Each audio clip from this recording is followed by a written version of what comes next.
when I look back at the nation of Israel in the Bible, and when they went away from God, they got involved in Baal worship.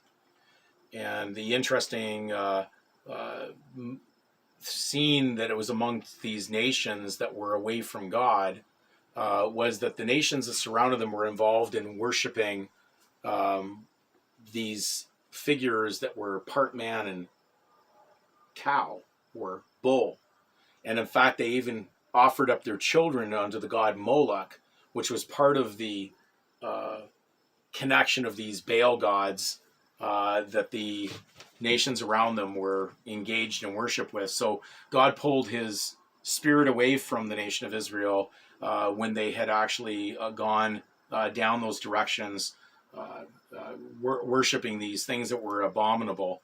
You know, imagine burning a child alive, you know, on the Baal god. Well, symbolically, when you've placed your child into the system of Satan by disclosing its private name onto a public record, even though you may have been assigned a public surname, to place your child's private God-given Christian name that symbolizes the reign of Jesus Christ, you know, basically after his death, fulfilling the will of God upon his execution, raised to the right-hand side of God as the King of Kings and Lord of Lords. You're actually offering your child up to a false god, which is Satan. And so he has this Baal god, this cow-like god. It's got a lot of bull there, a lot of fiction.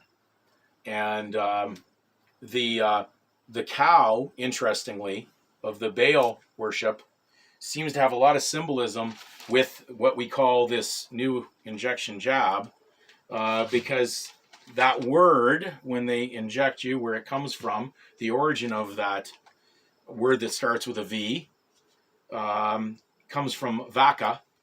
We'll leave it at that. Maybe they won't catch that on the video, but it's called vacca in Latin, which means a cow. And it's pertaining to cows originating or derived from cows as the vacca disease of cowpox. So could that be possibly coincidence? As we said, coincide has the root word needle.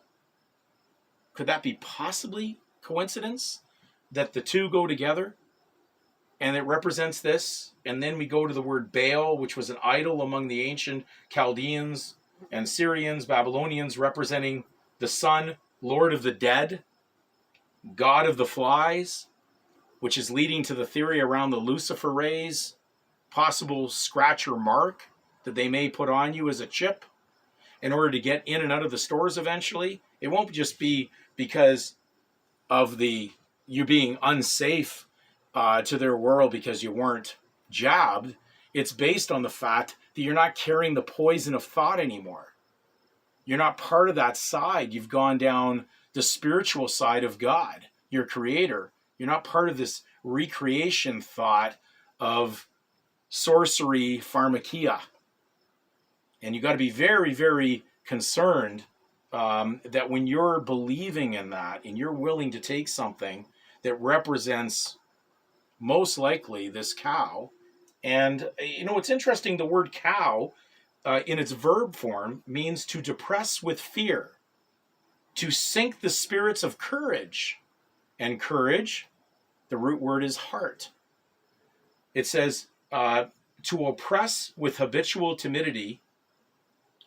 So are you losing courage? Is this what's happening with people that are taking this? That they no longer have a spirit of courage for truth? And this is actually taking it away so they won't be able to regain it because it's gone once forever down a journey of hell, a debtor's jail in a compound thought? Is this what's happened?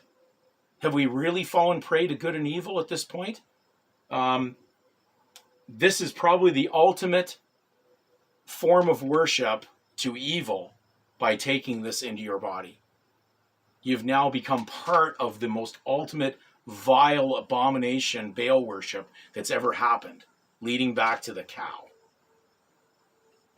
Don't lose your courage.